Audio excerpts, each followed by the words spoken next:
Bună, sunt Camelia Bănănescu și sunt foarte fericită să fiu astăzi aici cu voi la un nou video. Vorbim astăzi despre puterea cuvintelor. Vă vorbeam în video anterior despre convingerile limitative. Vă mai aduceți aminte? Dacă încă nu ai urmărit acel video, te îndemn să o faci, pentru că video de astăzi are o mare legătură cu video de data trecută. Iar soluțiile de data trecută, dacă le aplici și aplici și soluțiile de data asta, adică de astăzi, o să vezi rezultate fantastice în viața ta. Dar trebuie să le aplici, bineînțeles. Să știți că la baza convingerilor stau în mare măsură puterea cuvintelor. Iar convingerile pot foarte bine să fie demontate cu ajutorul cuvintelor.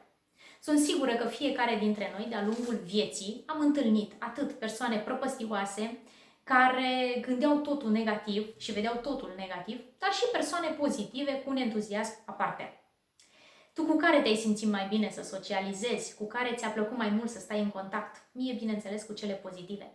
Pentru că, indiferent de starea mea, aceste persoane îmi transmiteau o stare bună, o energie debordantă. Acum, ca o mică analiză, vreau să te gândești la următoarele aspecte. Ce filme privești zi de zi? Cu ce oameni vii în contact zi de zi? Ce cărți citești zi de zi? Ce idei, ce cuvinte folosești zi de zi? Mare atenție, analizează-te puțin, ca să vezi un pic la ce nivel ești.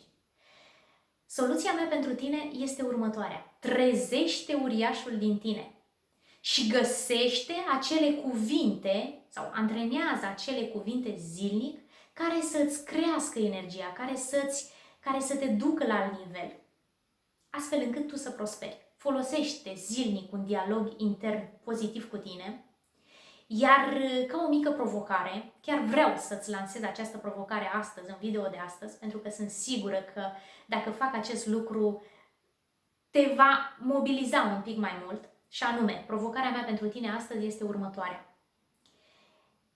Schimbă cuvintele pe care le folosești despre propria persoană, despre oamenii din jurul tău, despre evenimentele din viața ta. Începe prin a descrie un eveniment mai puțin plăcut, care nu îți este atât de mult la suflet. Și vorbește despre acel eveniment folosind altfel de cuvinte, cuvinte pozitive. Repetă acest lucru zi de zi. Ia să vezi rezultatul. Sunt sigură să vedem care este rezultatul tău.